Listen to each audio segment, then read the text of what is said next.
Access to Democracy is made possible by donations from the following organizations. Thomson Reuters, a global company with expertise and insight to unravel complex situations in the areas of law, tax, compliance, government, and media.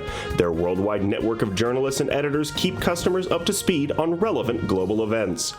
Thomson Reuters, The Answer Company. The division championship Minnesota Twins are looking to go all the way to the World Series in 2024. Bolstered by inspirational shortstop Carlos Correa, a healthy Brian Buxton, and rookie phenom Royce Lewis, plus a pitching staff led by Pablo Lopez and an outstanding bullpen featuring Johan Duran, the Twins are the best bargain in the major leagues, and Target Field is the best venue in baseball. Established in 2007, 45th Parallel Spirits was among the first 50 micro-distilleries in the United States. Based in New Richmond, Wisconsin, all aspects of production occur at our facility. If you're interested in visiting and learning more about the 45th Parallel Distillery, please check our website and plan a visit to tour our facility and taste our spirits. Truestone Financial, with locations in Minnesota and Wisconsin, has proudly served its members since 1939. Truestone engages, educates, and supports its members to ensure they have the tools to empower their financial well-being. Truestone Financial, your neighborhood credit union. Learn more at truestone.org.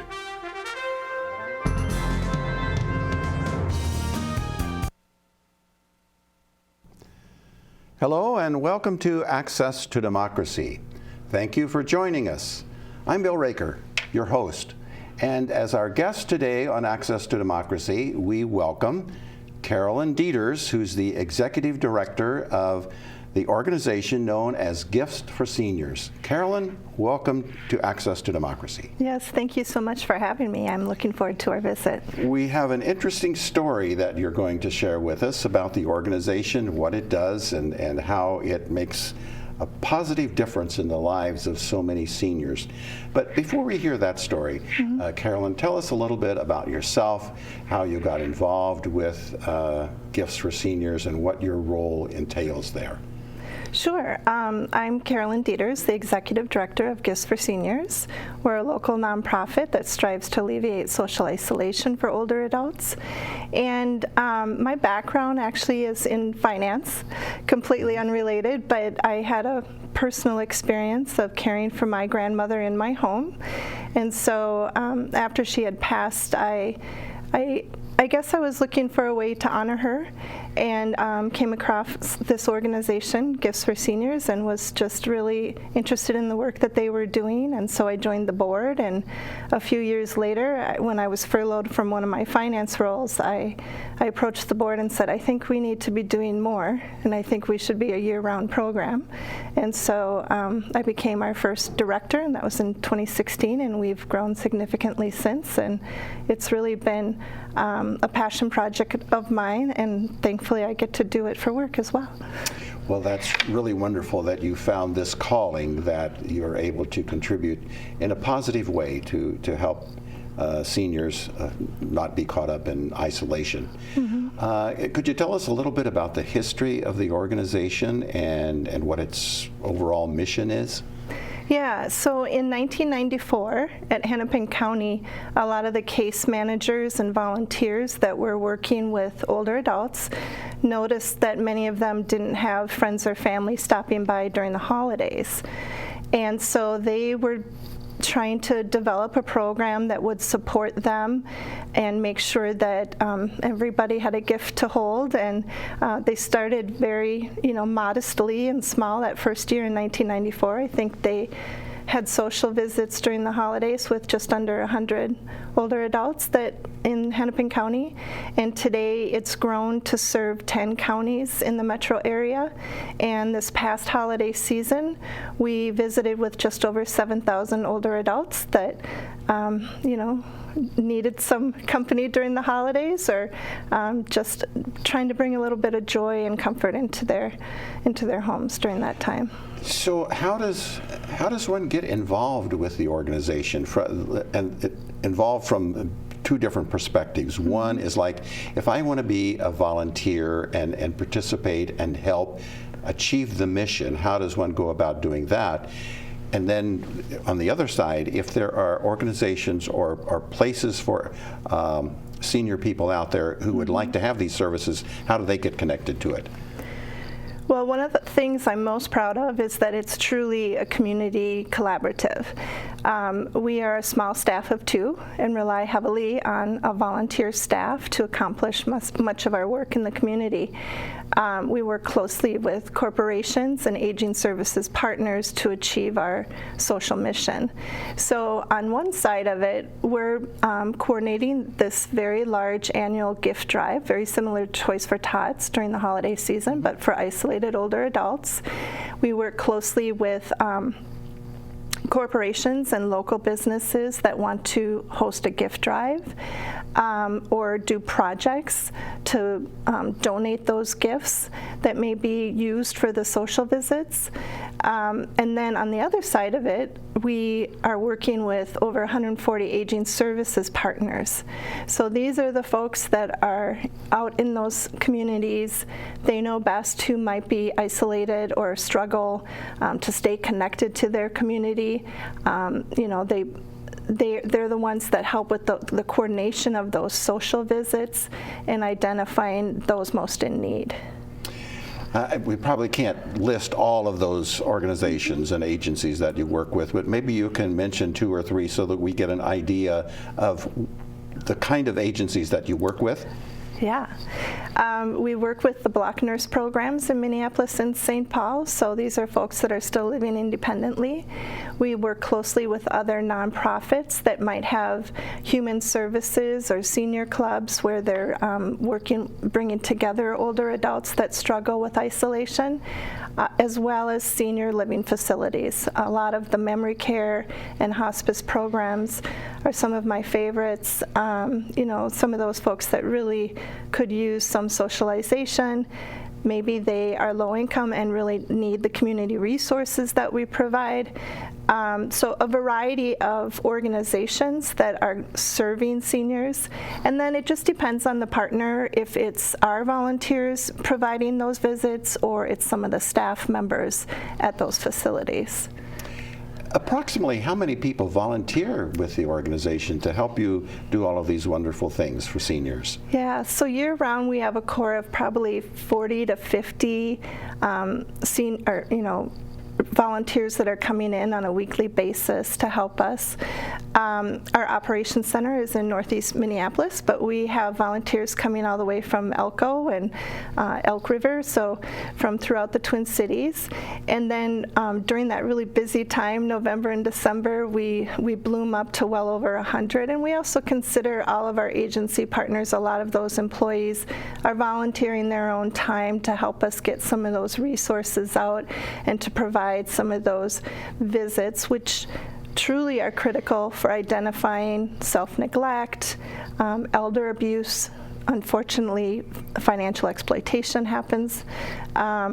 Maybe they need more services, so connecting them to local services like Meals on Wheels or identifying some of those things that they need to age well.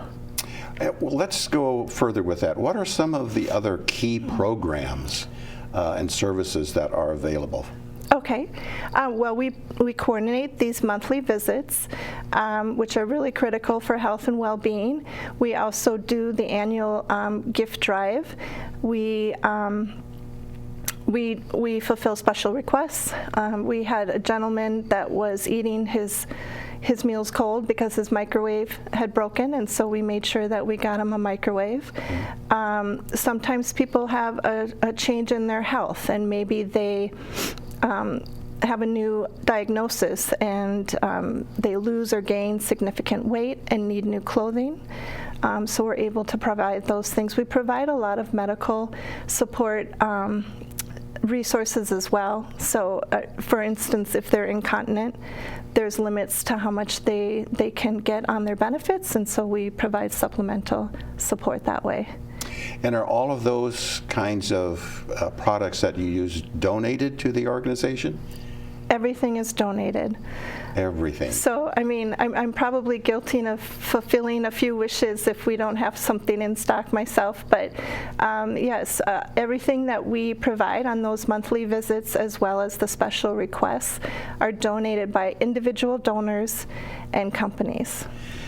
Well, Carolyn, this may be an ideal point for us to just mention to our viewers that if they're interested in volunteering with the organization to help you do what you do, if they're interested in donating gifts, articles that can be used as gifts, or if it's an agency that wants to connect with you, that the phone number and the website are scrolling on our screen as we talk throughout this interview.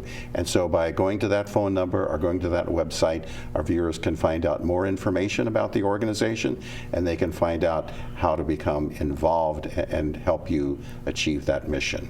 Absolutely. Please reach out. We love taking on new partners and meeting new people in the community that are passionate about what we're doing. So, yeah. That's fantastic, and I hope we get some response from that.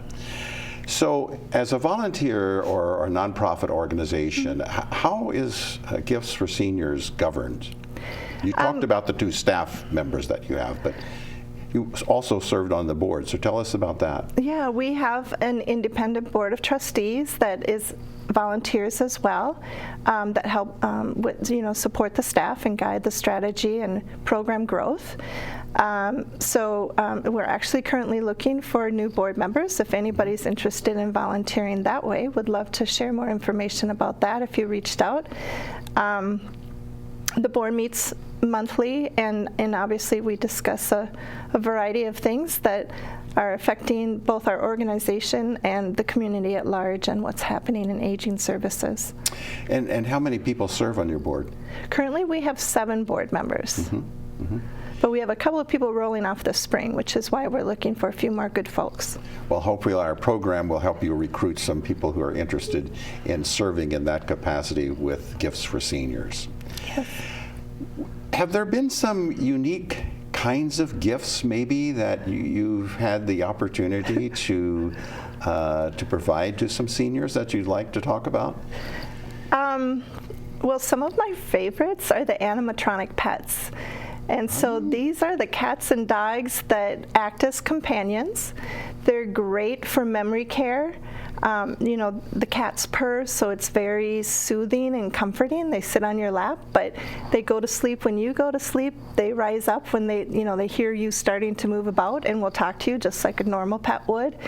And they're great for older adults who may have had pets all their life, but now they're in a senior living facility that doesn't, they're no longer able to care for a pet. And the biggest bonus is, you don't have to feed them or change the litter box. So they're great companions. We've seen United Healthcare actually did a research study on what those companion pets can do to kind of stave off some isolation. Well, that is kind of a unique gift, and it's wonderful to hear stories like that. So how many of these pets have you been able to place with seniors? I would say well over a couple of hundred. Oh, really? Yeah. I mean, they're a higher price point for a gift donation, but they're an important one because it's something that they'll use, every day, year round. So. What a great story. Yeah. I'm really fascinated by that. So, what kinds of special events throughout the year do you look to have Gifts for Seniors? I mean, there's Christmas, and there's Easter, and there's Valentine's Day. Tell us some of the things that you coordinate with the theme of the season. Yeah, so we're trying to coordinate these visits year-round because we know people aren't just lonely during the holidays. Right now, we have our spring visits that we're pushing to collect donations for. We have a gift registry on our website, and so we're collecting gifts. You can donate in person at our operations center in Northeast Minneapolis, or you can buy online and ship it directly, or also make a financial donation, because sometimes we receive a lot of loose items and we'll bundle it into a nice care package.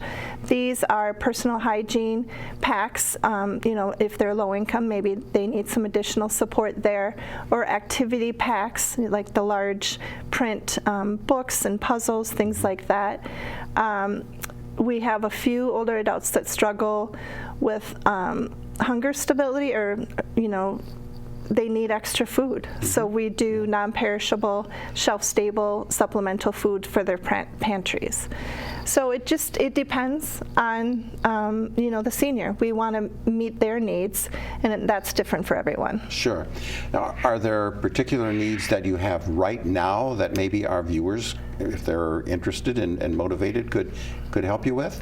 Yeah, well, I would say, sometimes they don't need anything, and it's just a day brightener or something to help them pass the time. So right now, with spring approaching, we're pushing for bird feeders and bird seed and binoculars, so they can watch the activity that's happening outside their window. Anything that can support, again, them for living and aging well. That connects them to something outside the environment, the physical environment that they're confined to. Absolutely. Is that kind of what it's all about? It is. Yeah.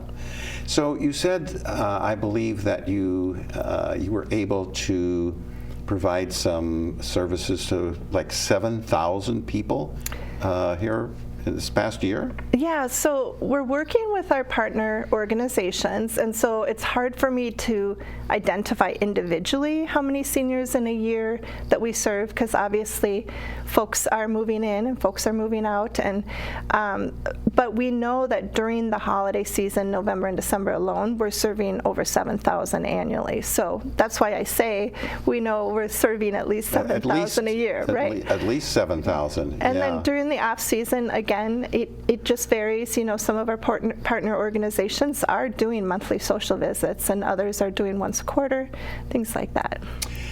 Well, I think we all recognize that the demographics of our aging population is just going to continue to increase. The numbers will get more, not smaller. Any anticipation for the projected number of volunteers that you need to keep this program viable and reaching out to as many people as you can? Yeah, the demographic shift is upon us. In 2020, older adults surpassed our student age population in the state of Minnesota, and by 2030 we'll double our older adult population. So combined, it's larger than the cumulative total for the past 4 decades, which is pretty significant. And I think a lot of people tie it to the retiring boomers, but actually it's permanent. This is a permanent shift that we're experiencing, and we're going to have to figure out how to support older adults as we move forward. And is that one of the things the board helps you do, to figure out what it is you need to be doing? We do, we try. And so we're going to be continuing to look for more volunteers as we grow and try to meet the needs of the community. Any particular kind of skill or background that you might be looking for in people who would make good volunteers to work with you? To be honest, anybody can volunteer. Okay. We're looking for people that are passionate about our mission and the work that we're doing in the community. I think that we try to meet volunteers where they're at, because some volunteers, let's say they had an accounting background like I do, maybe they don't want to do accounting anymore, they want to do something totally different, where there's other volunteers that like that very skills-based volunteer opportunity, and so we would say, oh hey, we could use help in this area with accounting. Some people love to volunteer in person at our operations centers. Others like to have the remote opportunities, like our Cards for Seniors program. We're always looking for folks that will write well wishes on cards, because we strive to include a personally handwritten card with every single gift.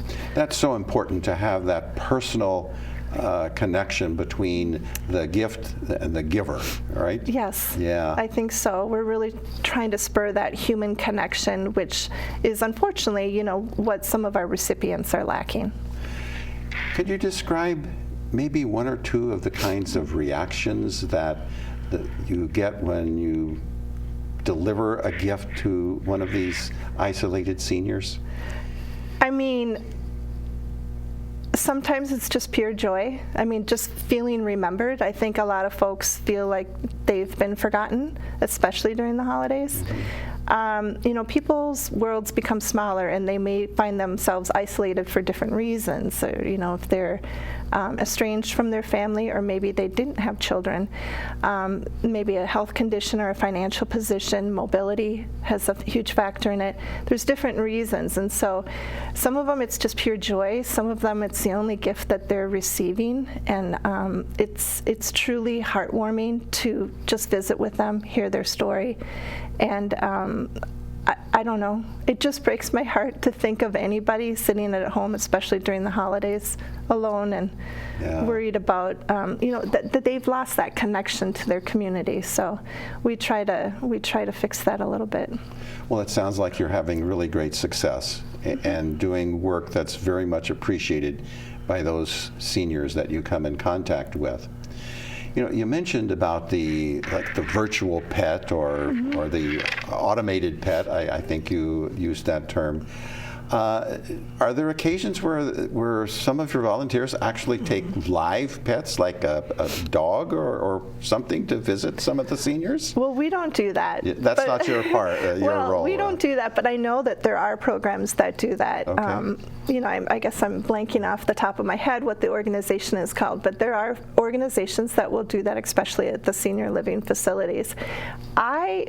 I'm a big collaborator, and I don't want to reinvent the wheel. So anytime that we find a gap in service, we try to partner with the correct folks to make sure that we can bring that into fruition. So I know that those organizations exist, but we're not doing it ourselves. Well, I'm glad we got clarification on that, and you're right, I can't think of the names of any of those right now, but it does take a special pet, that a dog, or I don't know if cats are involved, but some training with them and a person that's trained to handle them in order for that to be effective. But your organization has an important role to play as well. Are you anticipating in 2024 any kinds of challenges that you'd really like some outside support or assistance with addressing? I think the biggest thing is funding, because we know that we're struggling to meet the current needs and that the demands are increasing. Astonishingly, less than 1% of the philanthropic dollars in the state of Minnesota go to seniors. Now, they might go to seniors in other ways, through food or housing programs and such, but for senior-specific programming, less than 1%, which is devastating. And I think we've made some good strides. The state now has the Age-Friendly Minnesota initiative, and so some additional funding has come in specifically to help people live and age well. But that's what we're struggling with, and we know that we're contacted by other counties and actually from around the U.S. for people that are looking for programs similar to ours. But we're really focused on the Twin Cities because that's what we currently have the capacity to serve. So you say there are other states, other locations around the country that are interested in the model that you have here and how it's working? And you're able to provide them some guidance to, at least help them get started? Yeah, absolutely, to start their own program. So funding is always a challenge for any nonprofit organization. You mentioned the Council on Aging, but does the state provide some funding for what Gifts for Seniors does? Well, so a new exciting program that we're launching here in 2024 is our Tech for Seniors program. Okay. And we received a small amount of funding from the Minnesota Department of Health's Equity team, and our focus is to get tablets into the hands of folks that might otherwise be able to afford one, and really focus on adoption of using technology for socialization, entertainment, telehealth, connecting with family and friends, especially for our most vulnerable recipients that really are homebound. They might have mobility challenges or transportation challenges, and so it makes it difficult to get out to some of those hubs that provide that support. So this Tech for Seniors is a new initiative that you're undertaking, is that right? Relatively. We started working with the Office of Broadband Development last, I guess, late spring. And so we've been developing this program support around the tablets. In 2020, we had a big push to get the tablets out, but we realized, we're skipping a part, which is that ongoing, training and support. So we made sure they went to our partner organizations that had some staff support around it. But, a lot of the small nonprofits that we're supporting have challenges, staffing challenges as well. And so we thought, well, why don't we provide this for everyone? And we can provide some one-on-one support. Well, Carolyn, as we wrap up the final minute or so of our program today, it's been so motivating and inspiring to have you share with us your experience of why you got involved with Gifts for Seniors, what the organization does, how important it is to have an organization doing what you do for seniors who are isolated without any contact or much contact with the outside world. It's a great program that you have going. We congratulate you for all the things you've accomplished thus far, and we wish you great success as you continue to go forward. And if our viewers would like more information, they want to volunteer or they want to contribute either individually or an organization, the contact information, the phone number, and the website has been on the screen as we've been talking here. Any final thoughts you'd like to leave us with in the 30 seconds? Well, I just encourage anybody that wants to learn more to reach out to me and learn more about Gifts for Seniors. And if you're not up to volunteering, that's okay too. I would take a look around your neighborhood, your condo, your apartment building. Pay attention to an older adult and see if they have someone checking in, and maybe have a visit, get them outside on the patio or the deck, or ask them to help you write some cards, because we're all looking for a purpose and want to have that connection. So, well, that's a great message to leave our viewers with here on Access to Democracy. Our guest has been Carolyn Deters, Executive Director for Gifts for Seniors. Carolyn, thank you so much for joining us. Thank you.